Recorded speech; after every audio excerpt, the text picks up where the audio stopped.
of KSI Strategic Institute for Asia Pacific, His Excellency EU Ambassador to Malaysia, Mr. Rafael Dyer, His Excellency DG of MPOB, Datuk Parvez, who is also with us today,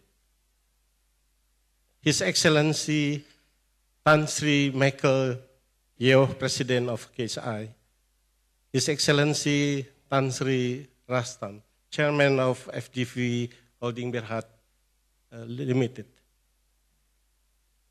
His Excellency Captain of Industry who are coming to this meeting, my colleague at CPOPC, Datuk Nagib and Dr. Puah Jiwei, distinguished speakers, esteemed participants, Assalamualaikum warahmatullahi wabarakatuh.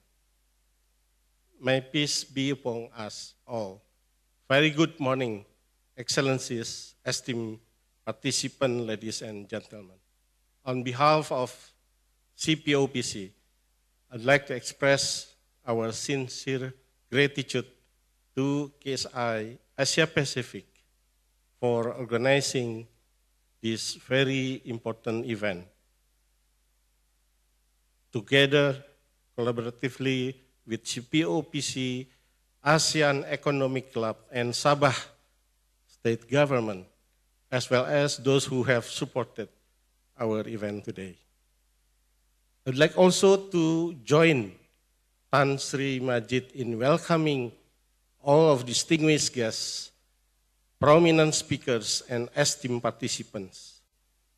This event aims to cast our collective commitment and effort to sustainable palm oil development, especially in light of the existing global challenges and uncertainties. Geopolitical tensions have intensified globally, marked by the unprecedented interstate conflicts and the imposition of both tariff and non-tariff barriers to trade. Traditional armed conflicts have resurfaced, jeopardizing global stability, while the situation between Russia and Ukraine remains unresolved. The recent escalation of violence in Gaza has spread to neighboring countries, including Lebanon, drawing in Iran and potentially other key players in the Middle East.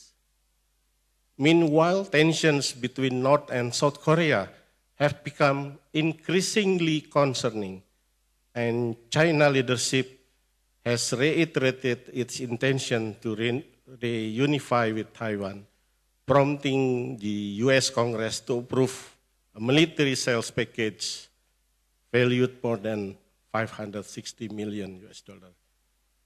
These political developments are poised to impact global economic growth. Nations may adopt more inward-looking policies, prioritizing domestic sources of development. This trend could lead to more hawkish stance, emphasizing supranationalist agendas and potentially ushering us in an era of deglobalization.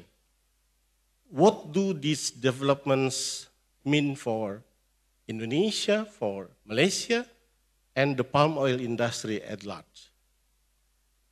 First, with rising global demand for vegetable oils, including for palm oil, disruptions in the supply chains may result in price volatility and market instability. One effective strategy is to mitigate this risk to secure long-term contract with buyers. In 2023, China and India emerged as the two largest global importers of palm oil, with import of 6.4 million tons and 9.5 million tons, respectively, outpacing other markets such as Pakistan and Bangladesh, as well as the European Union market, as in the past couple years, European market has been declining. Establishing multi-year contract with these nations could help stabilize prices and market conditions, ensuring consistent income for industries as well as for smallholder farmers in the producing countries. Second, the uncertainties created by geopolitical tensions will drive nations to pursue greater self-reliance in meeting domestic demand for vegetable oil, particularly in Europe, UK, and US. This is respectively relevant for soybean, sunflower, and rapeseed producers who may adopt protective measures for their products.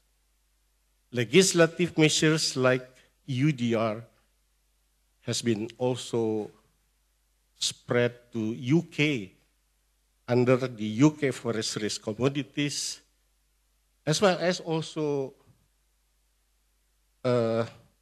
effect to US continent. The US government has also discussing on the US forest law, which is essentially is addressing the deforestation issue. In response to this, the Council of Palm Oil Producing Countries, CPOPC, has intensified its diplomatic efforts in the consuming countries like India, Pakistan, and inshallah next month to China, as well as we also actively participated in multilateral forums such as UN ECOSOC, UN ESCAP, as well as in the regional level ASEAN cooperation. Third, we are also meeting at a time when regulatory changes are reshaping global trade and production practices. Again, UDR is a case in point. While they demand greater transparency and sustainability, they also push us to innovate and adapt. Complying with new regulation must not be at the expense of promoting fair and equitable trade practices that include smallholders and other vulnerable stakeholders.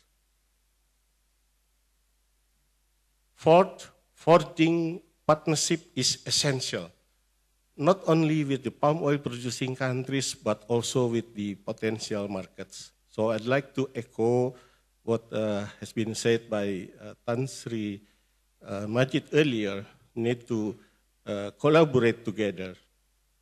And lastly, communication and dialogue between the consuming country and producing country. Excellency ambassadors of you, this is just an example how good and how the function having the establishment of joint task force when we are preparing for the UDR implementation.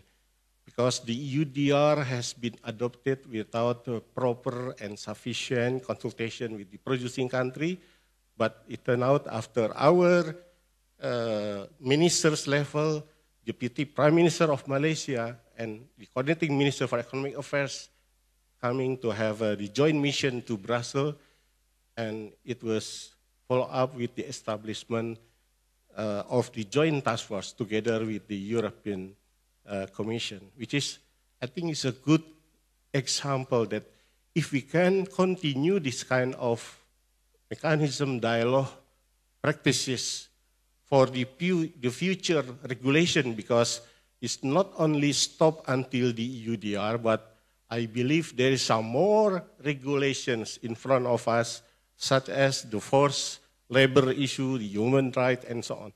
So I think it is a good to establish proper dialogue mechanism between the consuming country, which is you, and the producing country, which is, I think, the two largest palm oil producing country, Malaysia, Indonesia, under the CPOPC, because CPOPC can also share the update, the practice that has been taken under the joint task force with the other palm oil producing country, as well as also with our ASEAN member countries as the best practice how to deal and how to prepare for the EUDR. Because the other ASEAN countries, although they are not producing palm oil, but Thailand certainly, but the others like Vietnam exporting coffee, they also exporting rubber, they are also exporting cocoa to European market, which is essentially also will be affected by the EUDR. So I think the EUDR has given complexity of the sustainability in the respective producing countries. So we need to work together, we need to sit down to talk how to cope with the incoming new regulation. Thank you very much.